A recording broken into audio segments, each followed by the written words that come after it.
ibu-ibu, saudara-saudari umat yang Tuhan kasihi, saya memulai khotbah atau renungan singkat ini dengan 3 cerita. Cerita yang pertama, saat katedral itu sedang dibangun. Karena panitianya bubar, setiap hari saya sebagai penanggung jawab selalu hadir. Persis seperti saya ini ketua panitia atau saya ini pemimpin perusahaan yang mengerjakan itu. Nah,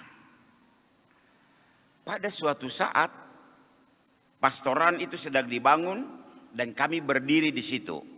Antara sekolah dan pastoran itu ada pagar dinding yang cukup tinggi, sekitar 3-4 meter. Dan dinding itu dibuat dari tirai bambu. Saya berdiri bercerita dengan kontraktor dan pengawas, semua orang Jawa. Tiba-tiba ada keributan. Keributan di sebelah sekitar SD itu. Dan tiba-tiba ada anak yang lari secepatnya, panjat, dan dia turun. Dia tidak tahu kami berdiri di situ. Dia turun persis saat kami berdiri. Saya tanya, "Hei, kok kenapa?" Saya bilang, "Saya lari." "Kenapa lari?" "Saya dikejar orang kei."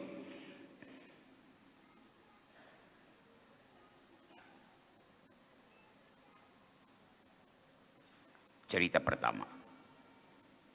Cerita yang kedua. Sebelumnya saya mohon maaf Bapak Uskup, tapi saya cerita kita dua punya kisah. Pada suatu malam Bapak Uskup telepon saya. Amandus, kok lihat kok orang-orang itu? Orang-orang apa Bapak Uskup? Mereka pergi kejar orang Hiripau. Orang Hiripau sudah berangkat dengan anjing, babi, apa semua naik di perahu dan mengungsi ke pulau. Pergi suruh mereka kembali. Pergi orang Hiripau bilang kembali. Dan orang-orang kei itu suruh pulang.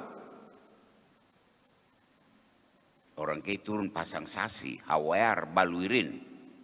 Di rumah kepala desa kah, kepala suku tidak tahu.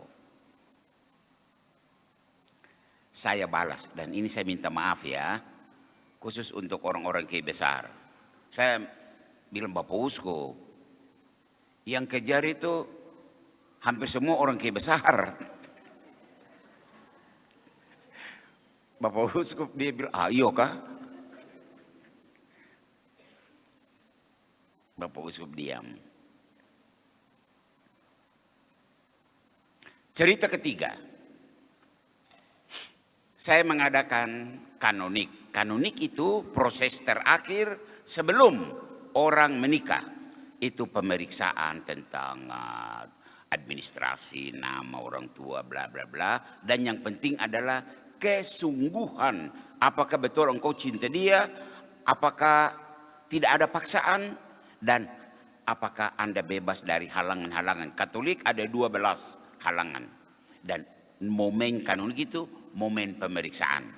Nah, ada pasangan yang berhadapan dengan saya saat itu. Satu laki-laki itu kei dan perempuan itu bukan kei. Dan mereka berdua duduk. Lalu saya tanya yang laki-laki dulu, bagaimana nama semuanya, dan satu pertanyaan berbunyi, apakah orang tua setuju? Dan laki-laki bilang iya, orang tua setuju. Setelah dia selesai, saya menghadap yang perempuan. Perempuan itu ya saya sebut saja, dia orang Flores. Nama, tanggal lahir, bla bla bla. Betul kok mau nikah dengan dia? Betul, saya mau nikah. Terus orang tua setuju? Dia diam, tunduk. Hei, saya jawab, saya tanya kau jawab. Apakah orang tua setuju? Dia angkat muka dan dia bilang, Bapak setuju, tapi Mama tidak setuju. Kenapa? Baru dia lihat ke calon suaminya. Karena dia orang kei.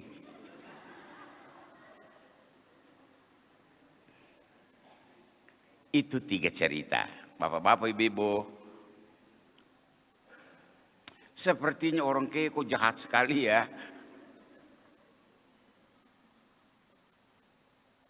Sebetulnya saya cerita ini saya sedih. Karena saya ingat Bapak Uskup.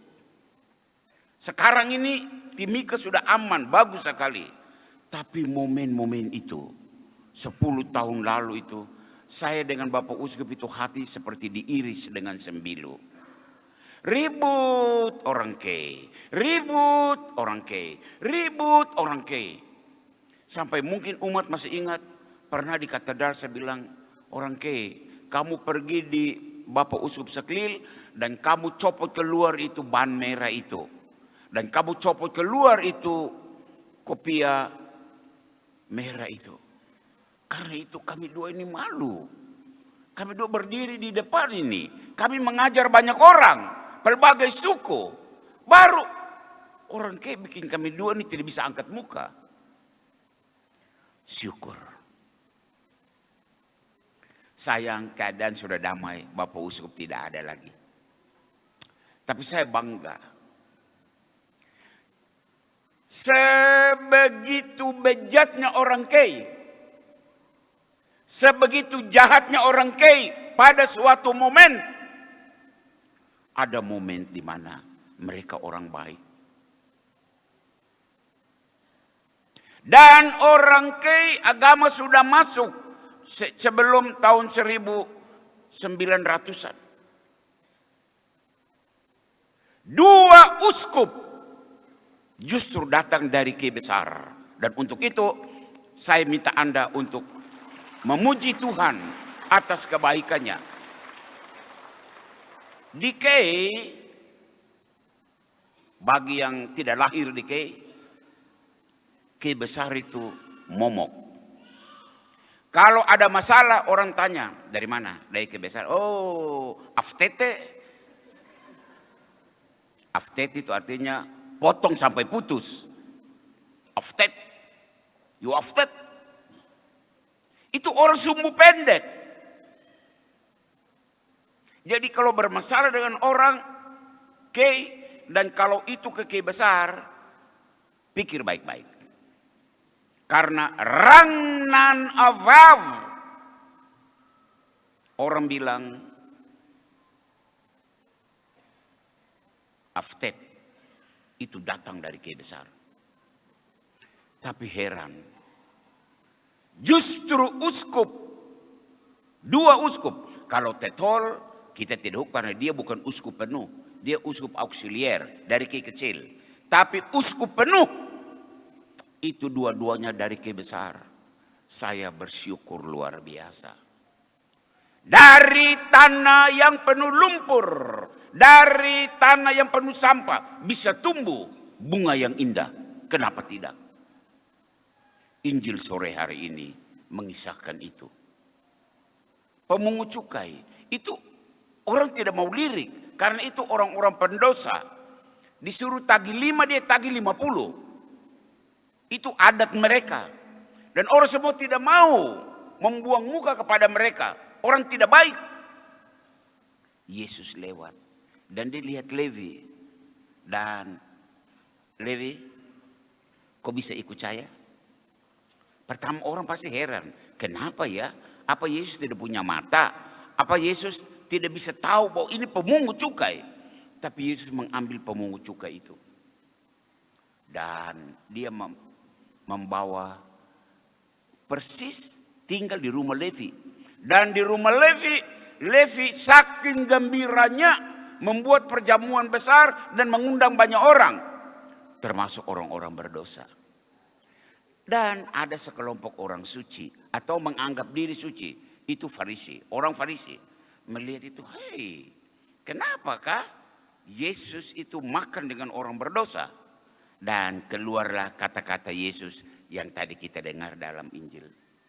Bukan orang sehat yang membutuhkan dokter, tapi orang sakit.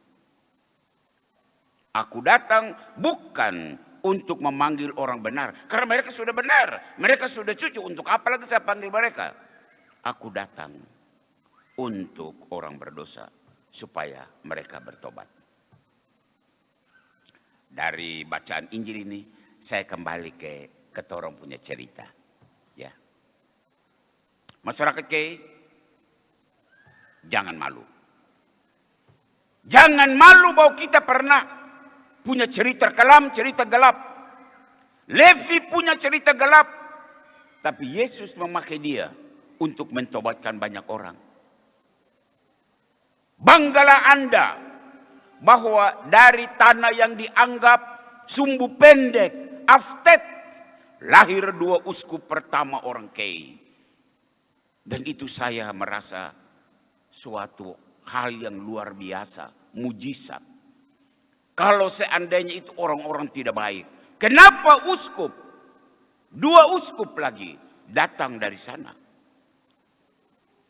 Cerita ini, fakta ini kita dijadikan bahan untuk refleksi.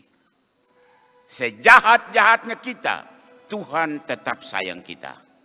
Sejelek-jeleknya kita, Tuhan masih membutuhkan kita. Dan kita berharap, saya sebagai pastor yang sudah hampir 20 tahun bersama Anda di Timika ini, berharap bendera yang saat ini sudah berkibar bahwa orang Kei bukan orang perusuh, itu kita tetap pertahankan. Masa mau tetap tinggal di tempat sampah? Kan tidak. Masa tetap dicap sebagai orang kasar? Kan tidak. Masa tetap dicap sebagai orang yang tidak baik. Cerita tadi, perempuan yang bukan Kei itu, yang mengkawin laki-laki Kei, saya tanya dia, kalau laki-laki Kei lalu kenapa? Mama bilang orang Kei itu kasar. Lalu saya jawab, iya. Dari sekian banyak orang Kei yang jahat, paling tidak ada satu yang baiklah. Itu yang sekarang sedang omong dengan kau. Dan dia langsung tutup muka. Aduh, Pater minta maaf, Pater minta maaf. Mari kita melangkah. Kita tinggalkan masa lalu kita. Kita punya orang tua juga orang perang. Sebelum hukum Lervul Ngabal masuk, itu orang baku makan. Tapi setelah hukum Lervul diciptakan dan semua menjadi aman sampai detik ini. Seperti itulah saya berharap. Saya pikir dari kampung-kampung di Kei kecil, Kei besar, penduduk, warga yang paling banyak adalah Waur. Dan untuk itu, Waur, beri warnalah, kasih warna. Kalau orang mayoritas ini jadi baik, pasti memberi warna kepada orang Kei sebagai orang yang baik. Amin. Amin. Kita hening sejenak untuk merenungkan firman Tuhan dan permenungan ini.